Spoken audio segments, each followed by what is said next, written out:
మీ business విస్తరించాలనుకుంటున్నారా? మార్చి 16-17 హైటెక్స్ లో franchise India biggest ఫ్రో expo. YS Sharmila అంటే రాజకీయ వర్గాల్లో తెలియని వాళ్ళు ఉన్నారు. ఫైర్ బ్రాండ్ గా పేరు తెచ్చుకున్న మహిళా నాయకురాలు ఆమె. తెలంగాణలో వైఎస్ఆర్టీపీ పార్టీ పెట్టి ఆ పార్టీని కాంగ్రెస్ లో విలీనం చేసి ఏపీ కాంగ్రెస్ అధ్యక్షురాలిగా కొనసాగుతున్నారు షర్మిల. అయితే ప్రత్యర్థులు ఎవరైనా ఏకి పారేసే షర్మిల ఎమోషనల్ అయ్యారు, కంటతడి పెట్టారు, వెక్కి వెక్కి ఏడ్చారు. ఆమెను ఓదార్చడం అక్కడున్న వాళ్ళ తరం కాలేదు. అయితే ఆమె ఎందుకు అలా చేశారో ఇప్పుడు చూద్దాం.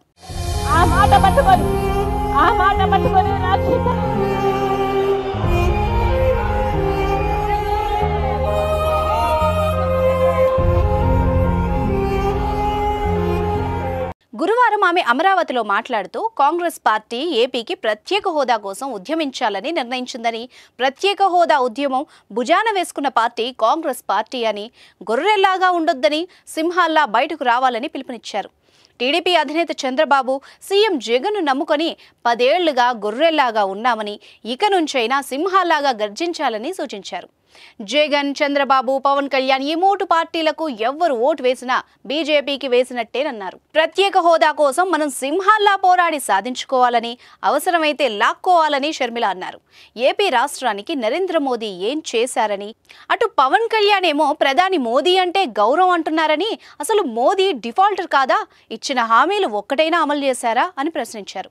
ప్రత్యేక హోదా లేదని, పోలవరం విభజన హామీలు అమలు కాలేదని ఆవేదన వ్యక్తం చేశారు. తన తండ్రి వైఎస్ హయాంలో 54 ప్రాజెక్టులు ప్రారంభించారని, ఇప్పుడు అధికారంలో ఉన్న జగన్ ప్రాజెక్టులను నీరుగార్చారని విమర్శించారు. ఇచ్చిన మాటను జగన్ మడతబెట్టారని, ఆయన వైఎస్ వారసుడా అంటూ ఎద్దేవా చేశారు.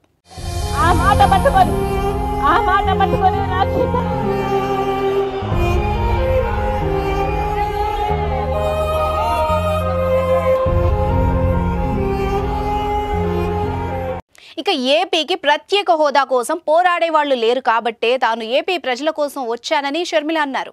రాష్ట్రంలో యువత ఉద్యోగాలు లేక ఆత్మహత్యలు చేసుకుంటున్నారని, ప్రత్యేక హోదా సాధించుకోలేకపోతే ఏపీకి భవిష్యత్తు లేదంటూ భావోద్వేగానికి గురయ్యారు.